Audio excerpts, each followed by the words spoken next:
Hello everyone, welcome to Parankusam food and vlogs. ఇవాళ నేను డాబా స్టైల్ మటర్ పన్నీర్ కర్రీని చూపించబోతున్నాను. ఈ ప్రాసెస్లో చేస్తే డాబా స్టైల్ మటర్ పన్నీర్ కర్రీని ఇంట్లోనే ఎంజాయ్ చేయొచ్చు. లేట్ చేయకుండా స్టార్ట్ చేసేద్దామా? ముందుగా ప్యాన్ పెట్టేసుకొని ఆయిల్ వేసేసుకొని ఆయిల్ హీట్ అయిన తర్వాత 1 కప్పు ఆనియన్స్ అందులో వేసేసుకొని ఫ్రై చేసుకోవాలి. ఆనియన్స్ లైట్గా ఫ్రై అయితే సరిపోతుంది. తర్వాత కర్రీ ప్రిపేర్ చేసుకునేటప్పుడు మనం కుక్ చేసుకుంటాము. ఆనియన్స్ ఫ్రై అయిన తర్వాత కప్పు టొమాటోస్ అందులో వేసేసుకోవాలి.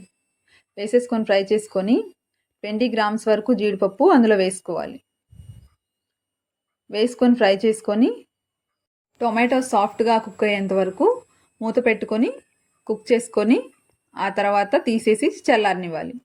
ఈ చల్లారిన వాటిని మిక్సీ జార్లో వేసుకొని పేస్ట్ పట్టేసుకొని పక్కన పెట్టుకోవాలి. ఇక్కడ నేను 200 గ్రామ్స్ వరకు పన్నీర్ని తీసుకున్నాను. ఈ పన్నీర్ని నేను ఇంట్లోనే ప్రిపేర్ చేసుకున్నాను. మిల్క్ బూత్లో, సూపర్ మార్కెట్లో కంటే కూడా ఇంట్లోనే బాగుంది అనిపించింది నాకు. ఎటువంటి ప్రిజర్వేటివ్స్ లేకుండా ఇంట్లోనే పన్నీర్ని ప్రిపేర్ చేసేసుకుంటాను. పన్నీర్ రెసిపీ ఎవరికైనా కావాలంటే పన్నీర్ రెసిపీ కానీ హోమ్ మేడ్ పన్నీర్ అని కానీ కామెంట్ చేయండి. తప్పకుండా వీడియోని షేర్ చేస్తాను.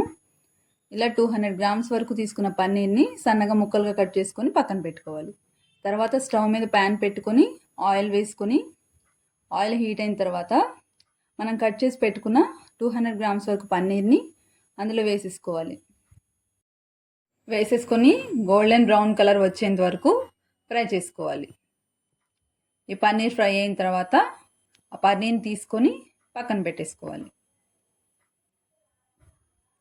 పన్నీర్ని తీసుకొని పక్కన పెట్టేసుకున్న తర్వాత అదే ప్యాన్లో ఇంకొంచెం ఆయిల్ వేసుకొని 3 లవంగాలు, కొంచెం దాల్చిన చెక్క, 2 యాలకులు, 1 బిర్యానీ ఆకు, 1/2 స్పూన్ వరకు జీలకర్ర వేసుకొని ఫ్రై చేసుకోవాలి.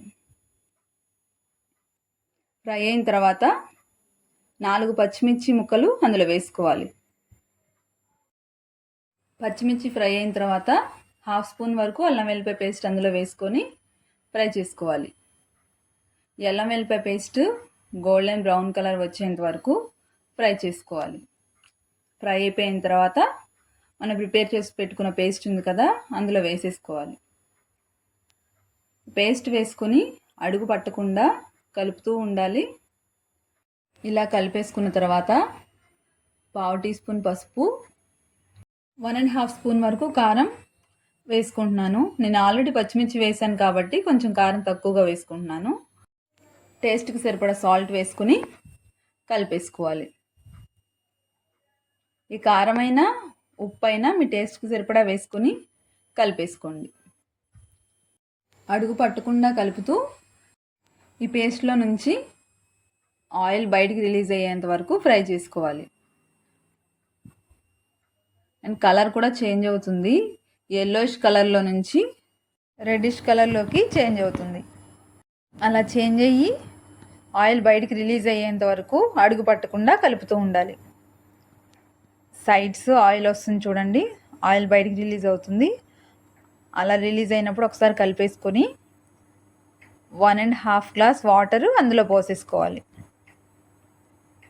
వాటర్ పోసేసుకొని బాగా కలిపేసుకోవాలి. ఇప్పుడు ఏదైనా సాల్ట్ తగ్గినట్టుంటే ఇప్పుడు అడ్జస్ట్ చేసేసుకోవచ్చు. సాల్ట్ వేసేసుకొని బాగా కలిపేసుకొని మూత పెట్టేసుకోవాలి. మూత పెట్టేసుకొని 15 మినిట్స్ వరకు కుక్ చేసుకోవాలి. ఆ తర్వాత మూత తీసి చూస్తే ఆయిల్ పైకి కనిపిస్తుంది. అప్పుడు ఒకసారి కలిపేసుకోవాలి.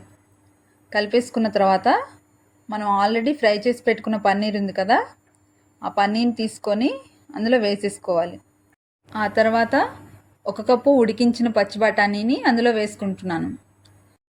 ఫ్రోజన్ బఠానీ అయితే ఉడికించకుండానే డైరెక్ట్గానే వేసేసుకోవచ్చు.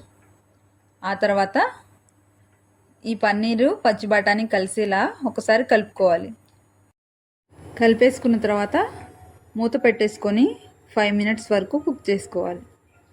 5 మినిట్స్ తర్వాత మూత తీసి చూసి ఒకసారి కలుపుకోవాలి. కలిపేసుకున్న తర్వాత 1 స్పూన్ వరకు గరం మసాలా అండ్ 1/2 స్పూన్ ధనియాల పొడి, వేసుకోవాలి. వేసుకున్న తర్వాత ఈ మసాలా అంతా కర్రీకి పట్టేలాగా ఒకసారి కలుపుకోవాలి. కలిపేసుకొని ఫైనల్గా కొత్తిమీర చల్లుకోవాలి. కొత్తిమీర చల్లుకున్న తర్వాత క్రష్ చేసుకున్న కసూరి మేతిని అందులో వేసేసుకోవాలి. వేసేసుకొని ఒకసారి బాగా కలిపేసుకోవాలి. కలిపేసేసుకున్న తర్వాత మూత పెట్టేసి 2 మినిట్స్ వరకు సిమ్లో పెట్టేసుకొని కుక్ చేసుకోవాలి. ఆ తర్వాత మూత తీసి కలిపేసుకుంటే ఎంతో టేస్టీ అయిన డాబా style matar paneer curry ready అయిపోతుంది.